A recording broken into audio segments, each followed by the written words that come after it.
ఒక 3 పాటలు రాయడం జరిగింది.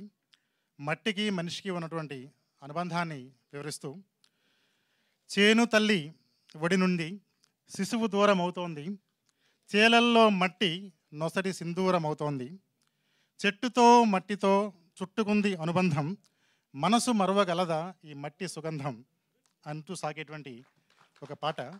ఎందుకంటే ప్రతి వ్యక్తి జీవితంలో కూడా ఎవరు ఉన్నా ఎవరో లేకపోయినా రైతు తప్పనిసరిగా ఉంటారు. మన తండ్రి గారు కానీ, మన తాతగారు కానీ, వాళ్ళ తాతగారు కానీ రైతుని మినహాయిస్తే మన జీవితాలు ఉండవు.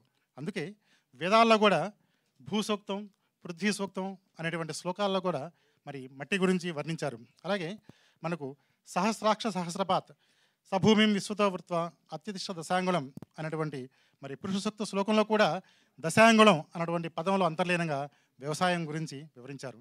మరి ఇటువంటి చిత్రంలో ప్రజా హృదయ స్పందనలను సెల్యులాయిడ్ మీద అద్భుతంగా ఆవిష్కరించినటువంటి మా దర్శకులు, ఆయన దర్శకులు కాదు నాకు దార్శనికులు అనిపించారు భాను గారికి.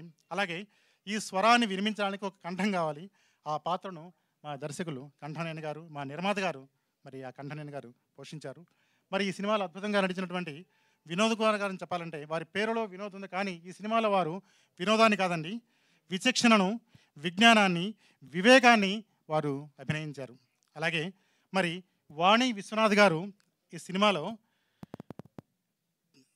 సంస్కృతి సంప్రదాయాల గురించి వివరించేటువంటి కళా తపస్వి విశ్వనాథ్ గారి వాణి విశ్వనాథ్ గారు ఇందులో వినిపించారు. మరి ఇటువంటి చిత్రాన్ని మరి ప్రజా హృదయ స్పందనలే ఇందులో ప్రతి రైతు కూడా, ప్రతి వ్యక్తి కూడా, ప్రతి మనిషి కూడా తనను తాను దర్పణంలో అద్దంలో చూస్తున్నటువంటి అనుభూతి కలుగుతుంది. అటువంటి చిత్రాన్ని అద్భుతంగా అందించినటువంటి మరి పెద్దలందరూ కూడా మరోసారి నమస్కరిస్తూ, ఇందులో నేను భాగస్వామిని అయినందుకు మీ అందరి ఆశీస్సులు కోరుకుంటూ సెలవు తీసుకుంటున్నానండి. నమస్తే. Thank you sir, thank you so much.